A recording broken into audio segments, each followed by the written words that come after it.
Fevereiro 28, números 21. Miriam morreu, Arão morreu e o povo vai partir de Cades para ir à luta. Quando o rei cananeu de Arad, que vivia no Negev, ouviu dizer que Israel vinha pelo caminho de Atarim, na direção deles, ele os atacou e levou prisioneiros alguns dos israelitas.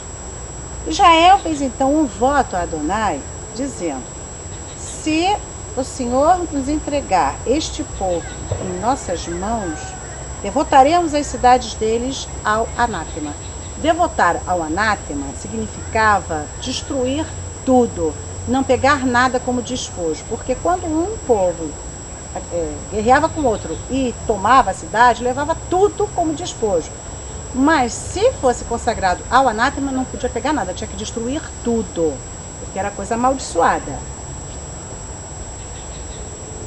É como se eles dissessem a Adonai: nós só queremos vencê-los, nós não queremos nada deles, nós só queremos vencê-los. Né? E mostrar que o nosso Deus é mais forte que o Deus deles, porque sempre o objetivo era mostrar que o Deus daquele povo prevalecia sobre o Deus do outro povo. Por isso que quando eles atacavam a cidade, a primeira coisa que eles destruíam eram os altares e os templos. Como se dissesse: não, teu Deus não vale nada, ele não vai resolver nada para você, tanto que eu destruí tudo que era dele. Então, na verdade, o que o povo estava dizendo é: nós vamos mostrar para eles que tu és um Deus mais poderoso que o Deus deles. O Senhor Adonai ouviu e entregou os cananeus nas mãos de Israel. E Israel realmente consagrou tudo ao anátema, não pegou nada. Né? Não tomaram para si nada. Chamaram aquele lugar de Or-Mas.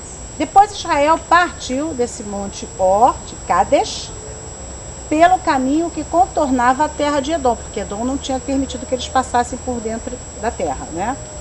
E a alma do povo estava muito desencorajada por causa daquela viagem, aquilo tudo que estava acontecendo. Eles estavam deprimidos. Alma desencorajada é depressão. E novamente falaram contra Adonai e contra Moisés. Por que nos trouxestes de Misraim, do Egito, para morrer no deserto? Por que não temos pão, não temos água, estamos enfastiados desse pão miserável, o maná, esse pão de penúria. Como qualquer pai que faz qualquer coisa pelo filho e o filho não reconhece e continua reclamando, o Senhor Adonai também se aborreceu. Ele se aborreceu e mandou serpentes que morderam o povo. E muita gente morreu, hein? Aí o povo fez o que eles sempre faziam quando o bicho pegava, né? O castigo vinha: ai, perdão, perdão. Correram para Moisés para pedir perdão. Ah, pecamos falando contra Adonai, contra ti. Sempre a mesma história.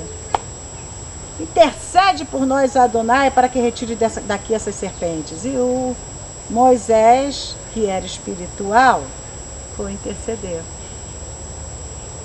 E disse o Senhor Adonai a Moisés: faz uma serpente de metal e coloca-a numa haste. Quem for mordido e olhar para ela ficará curado. Aquilo também já era uma figura do que aconteceria com o Messias, que ficaria no madeiro e quem olhasse para ele seria salvo e curado. Depois Jesus vai fazer essa relação. Da mesma forma como se levantou a serpente e quem olhava para ela ficava curado, por que você olhando para a serpente vai ficar curado? O que tem de... Qual é o fator curativo de olhar para uma serpente de metal numa haste? É uma questão de fé.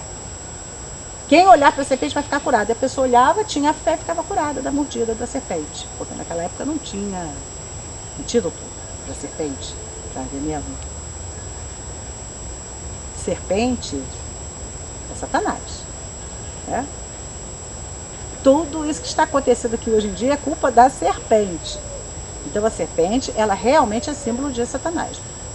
E da mesma forma como uma serpente que Deus fez curou todos aqueles que olhavam para ela, porque era de Deus, da ferida da serpente da terra, Da mesma forma, Filho do Homem, o Messias, levantado no madeiro, ele cura aqueles que têm fé das mordidas da serpente, no caso Satanás.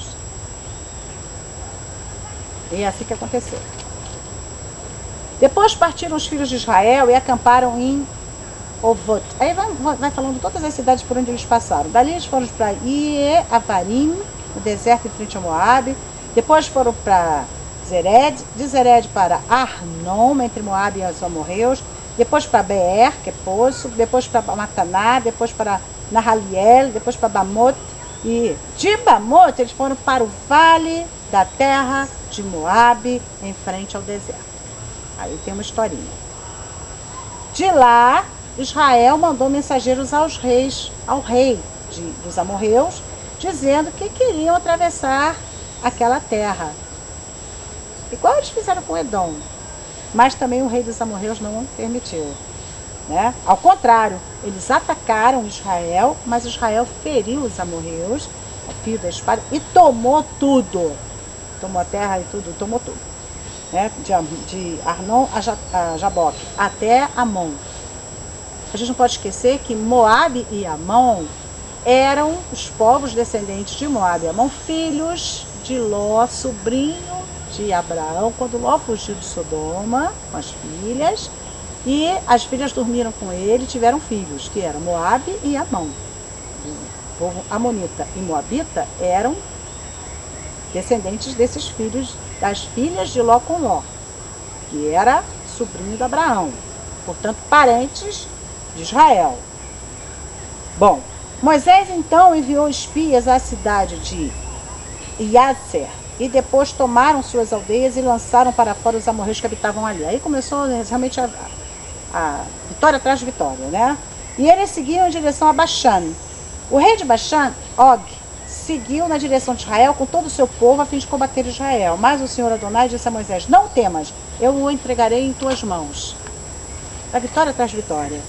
Tu farás a ele como fizeste aos amorreus. Israel venceu também sobre Og, o rei dos amorreus, e sobre todo o povo dele. E tomaram posse daquela terra também, foram conquistando as terras. Né?